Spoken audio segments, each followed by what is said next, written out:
Hi, I'm Richie Unterberger, and this fall I will be teaching a course for the first time at Ollie Berkeley on David Bowie.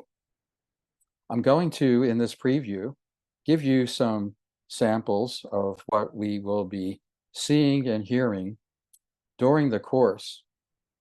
The first time I think most Americans saw David Bowie, he was performing this song in 1973. Ground control to Major Tom.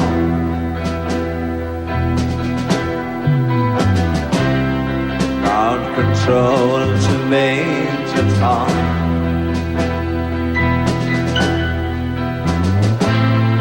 Take your protein pills and put your helmet on.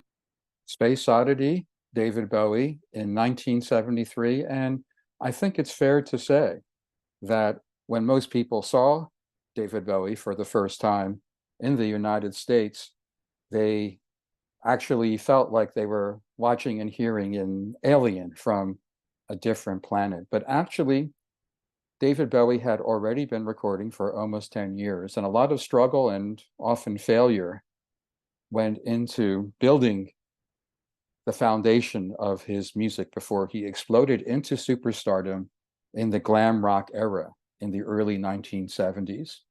The course will be offered Monday mornings, 10 a.m. until noon, both in person and on Zoom. And the course will focus on his prime, about 15 years from the mid 1960s when he started his recording career through the early 1980s.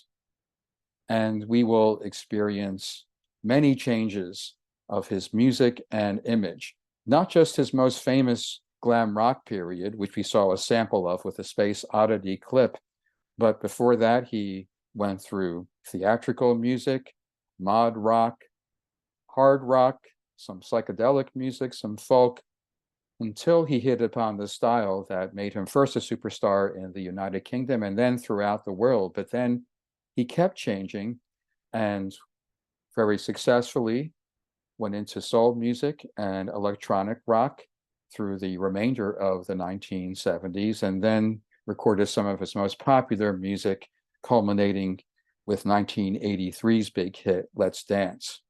The emphasis in this course will be on his songwriting and his innovations in the recording studio, but his striking visual image and some of his interesting side projects, like the movie in which he starred in the mid 1970s, The Man Who Fell to Earth, will also be covered.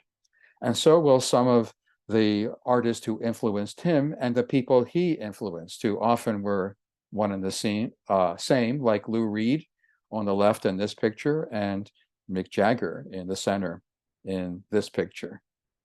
Again, the course will be given Monday mornings, 10 a.m. until noon, both in person and via Zoom. And I hope to see some of you at that course when it's offered at Ollie Berkeley this fall.